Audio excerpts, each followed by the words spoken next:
Assalamualaikum warahmatullahi wabarakatuh dan salam sejahtera. Bertemu lagi kita dalam video yang seterusnya. Ya, itu dia. Dan untuk video kali ini kan, aku nak buat satu perkongsian tentang macam mana kita nak buat video sinematik dengan hanya menggunakan smartphone ni je. Macam mana caranya? Jom, intro dulu.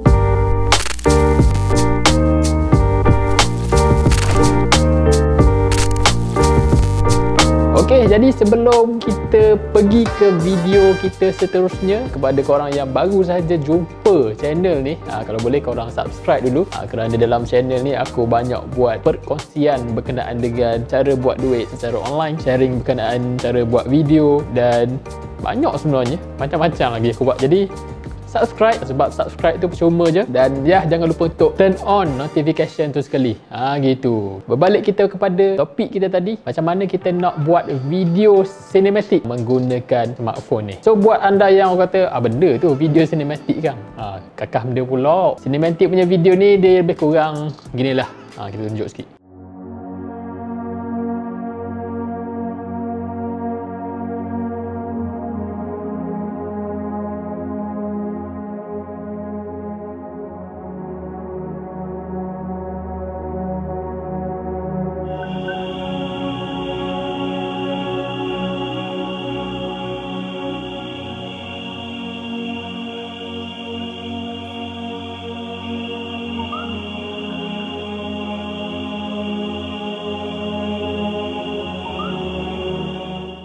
Tu dia. So macam aku sendiri pun dok lah orang kata pakar sangat, tapi adalah sedikit ilmu tu orang kata kan. Jadi aku nak share, okey, dia lain orang lain dia punya teknik dia. Kalau ada videographer profesional tengok video ni, kalau boleh komen sekali. Kalau ada tips ke apa ke, cara setting ke, kalau boleh drop komen dekat bawah ni sekali, supaya kita sama-sama belajar lah. Macam aku pun, aku masih belajar lagi sebenarnya untuk buat benda-benda ni semua dalam video apa ni semualah. Jadi sambil aku belajar, sambil aku buat sharing lah. So konsep kita gitu. Untuk hari ini aku just nak sentuh berkenaan dengan technical, macam mana kita nak setting dekat kita punya smartphone ni supaya video kita nampak lagi sedap mata memandang lah. Kalau macam aku nak cerita bab konsep elemen dalam video, benda tu aku rasa panjang, sangat panjang video ni. Bila kita bercerita tentang elemen dalam video ni, dia ada banyak, sangat banyak sebenarnya. Mula-mula kita kena belajar framing, lepas tu rule of third pun kita kena masukkan juga, leading line, angle apa semua tu lah. Banyak semuanya. Jadi untuk video tu aku rasa aku buat video yang lain lah kot. Okey, jadi ada beberapa benda yang aku setting lah dekat smartphone ni. Okey, sebelum tu aku nak sentuh tentang kesalahan. Okey, kesalahan orang yang ambil video ni, yang baru berjinak-jinak dalam dunia videografi lah. So selalunya kesalahan dia orang adalah dia orang guna mode auto. Aku dulu pun gitu kok. So kita tak pandai nak setting manual, kita just buka je kamera ni terus shoot. Bila kita shoot auto, sebenarnya kualiti video kita tu akan nampak tak menarik lah. So dekat smartphone ni aku nak sentuh beberapa benda saja. Yang pertama exposure, yang kedua white balance. Aku rasa dua benda tu je kot. Kebanyakan handphone sekarang ni kita boleh lock tu dia punya exposure tu. Okey, kalau handphone yang zaman lama-lama rasanya tak boleh. Macam handphone aku ni, dia memang boleh lock exposure. Cara dia lock senang saja. Mula-mula kita fokus dulu dekat mana kita nak point kita punya ni kan, titik fokus dulu kita tekan sekali. Lepas tu untuk lock exposure kita kena tekan 2 kali. Bila kita lock exposure tu, cahaya dan juga warna dia tak lari lah biasanya. Kalau kita buat auto, mula-mula angle kita point ke sana, warna dan juga cahaya dia buat auto dah. Maknanya dia buat warna tu, dia buat pengiraan dia macam tu dah. Jadi bila kita panning ke sebelah lain pula, warna dengan cahaya dia akan bertukar. Benda tu tak best sebenarnya. Benda tu yang menyebabkan kita punya video nampak tak menarik, nampak tak berkualiti dah. Lagi-lagi kalau kita nak buat video sinematik ni. Okay. So cara pertama, pastikan kita lock exposure kita. Okay, ni kalau telefon yang tak ada function manual. Kalau macam aku punya smartphone ni, dia ada function manual dekat video tu. Jadi aku boleh control setiap benda yang ada. Aku rasa kebanyakan smartphone zaman sekarang dia boleh lock exposure je kot. Untuk manual tu sesetengah smartphone tak ada function tu. Jadi aku rasa yang boleh korang buat, yang pertama adalah lock exposure, dan yang kedua, kalau dekat smartphone korang boleh lock juga function white balance, korang kena setting yang tu. White balance kalau boleh kita buat secara manual, jangan guna auto. Kalau kita guna white balance auto, warna pun dia akan berubah. Kalau boleh guna manual, buat semua manual lah. Tu dari segi dia punya setting exposure dan juga warna. Jadi untuk setting resolution, biasanya kalau untuk smartphone ni aku ambil 4K lah. Kenapa 4K? Sebab aku akan dapat detail tu lagi better lah daripada aku ambil 1080. Aku shoot 4K tapi aku render video tu 1080 je sebenarnya. Okay, sebab kualiti dia kalau kita turunkan macam 4K tu dia besar kan. So kalau kita edit tu kita akan kecilkan dia. Biasanya detail tu lagi okey lah daripada kita ambil 1080. Selagi mana korang rasa korang boleh edit dengan footage 4K, aku sarankan korang ambil 4K lah. Okay, 4K lagi better. Untuk aku punya setting, aku setting benda tu je, 4K. Lepas tu aku jaga dekat exposure. Aku lock exposure dan aku lock white balance. Kebanyakan phone ada yang tak boleh setting white balance apa semua tu. Jadi cukup sekadar untuk kita lock je lah kot. Kita lock exposure. So bila kita ada dah setting tu, macam mana pula kita nak buat video cinematic tu? So video cinematic ni kebanyakannya dia ada movement, dan movement dia tu dia bermain-main dengan macam slider punya movement lah. Dia panggil apa lah, crane punya movement. Dia ada lah, dia ada istilah-istilah dia tapi aku lupa lah. So untuk buat movement ni kita tak boleh guna sekadar phone sahaja. Tapi kalau phone korang ada function stabilizer,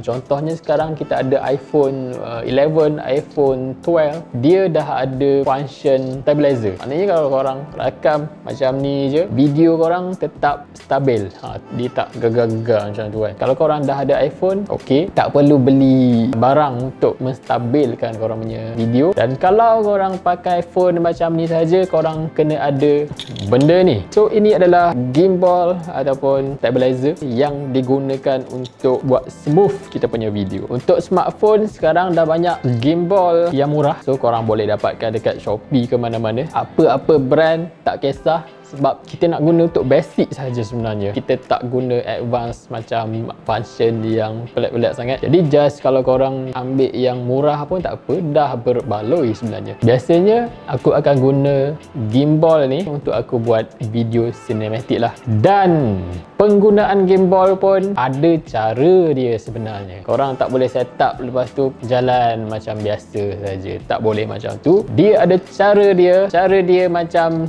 ni.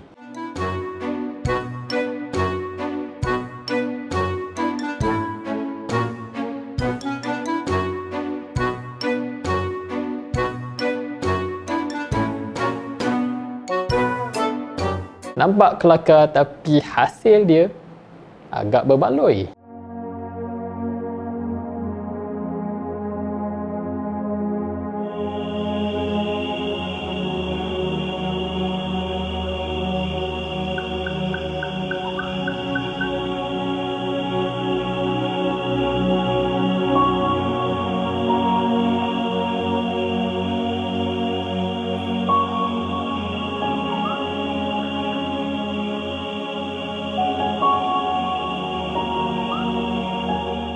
Jadi bagi aku benda ni kena praktis lah. Macam aku sendiri, aku still lagi belajar orang kata. Okay?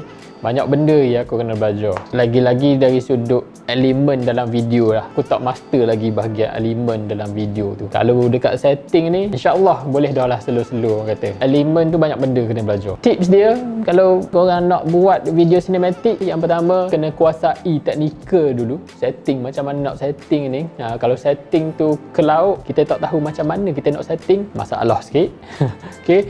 Lepas kita dah kuasai dah sikit ilmu bab teknikal tu, kita kena kuasai pula ilmu cara kita pegang gimbal, cara kita guna gimbal tu apa semua. Lepas tu bila kita tahu dah macam mana cara kita nak guna gimbal ni, kita kena belajarlah pula benda yang sangat penting, iaitu elemen yang perlu ada dalam video tu, macam framing, rule of third, leading line. Benda-benda tu semua dia main peranan untuk kita punya video ni, untuk menaikkan emosi orang yang tengok video tu. Kalau korang tengok video-video dekat TV ke mana-mana ke kan, kalau kita tengok cinematic dia orang, dia banyak bermain-main dengan framing, dengan rule of third, dengan apa lagi, dengan leading line apa semua tu.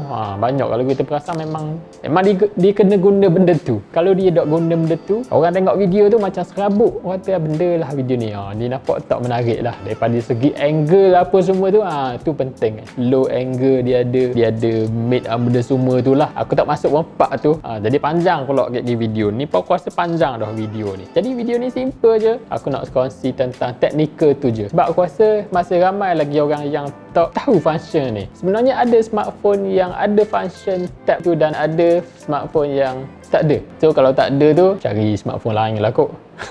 Jadi buat anda yang nak cuba explore function manual dekat anda punya smartphone ni, boleh cuba download ataupun install app Open Camera. Dekat Open Camera ni kita boleh setting secara manual. Macam kita boleh lock exposure, kita boleh setting kita punya ISO, shutter speed, focus pun kita boleh buat manual rasanya. Menarik juga apps tu. So korang boleh cubalah. Okey. Jadi itu saja sedikit sebanyak tentang perkongsian aku untuk hari ini, dan insyaAllah kita akan buat lagi berkenaan dengan cara-cara buat video ni apa semua. Dan untuk next pula aku akan buat advance sikit lah kot. Aku akan bercerita sikit berkenaan dengan fungsi-fungsi manual ni. Lepas tu aku akan masuk part editing pula ke. Tengoklah macam mana. Jadi yes, tamatlah sudah untuk video kita pada hari ini. Dan macam biasa gang, jangan lupa untuk subscribe dulu, komen, like dan share kalau rasa video ni bermanfaat. Dan ya, sehingga bertemu lagi dalam video yang seterusnya. Assalamualaikum.